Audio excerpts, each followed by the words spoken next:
Notre commission a adopté depuis plusieurs années une position quasi unanime et surtout constante afin de défendre notre audiovisuel extérieur et la spécificité de France Médias Monde dans la galaxie de l'audiovisuel public.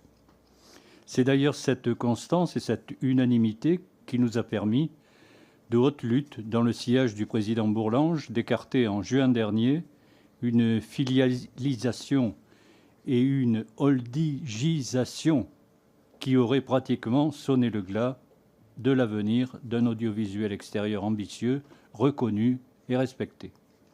Pour ces raisons, avec mes collègues du groupe socialiste et apparentés de la Commission, nous continuons à réclamer que l'arbitrage de mai dernier, visant à reconnaître les missions internationales très spécifiques de France Médias Monde, et surtout dans le contexte international conflictuel que nous connaissons, soit reconduit.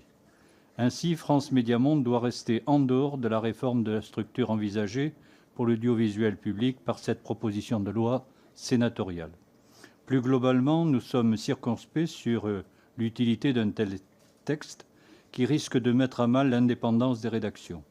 Jean-Noël Jeanneney, ancien président de Radio France, écrivait récemment dans une tribune au Monde: de même que le bicamérisme a ses vertus, en divisant les influences, les intérêts et les stratégies rhétoriques de même, il est bon qu'il n'y ait pas qu'un seul despote au sens de Montesquieu, à la tête de tout l'audiovisuel public français.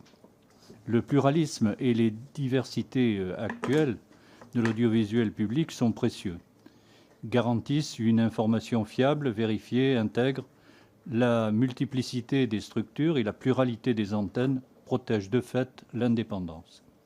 Plus précisément, en ce qui concerne notre commission, afin de préserver les missions de France Médias Monde à l'international, il est indispensable de ne pas désarmer cet outil face aux ingérences et aux concurrences débridées de la part de médias de propagande venus à la fois de Russie, de Chine ou de Turquie.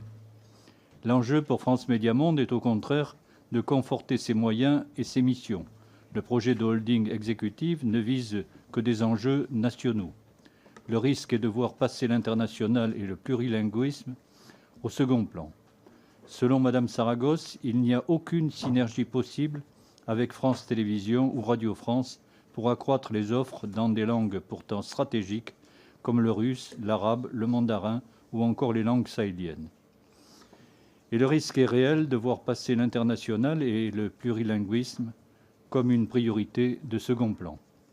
Mes chers collègues, pour toutes ces raisons, nous nous opposerons à ce texte et comptez sur notre détermination. Merci.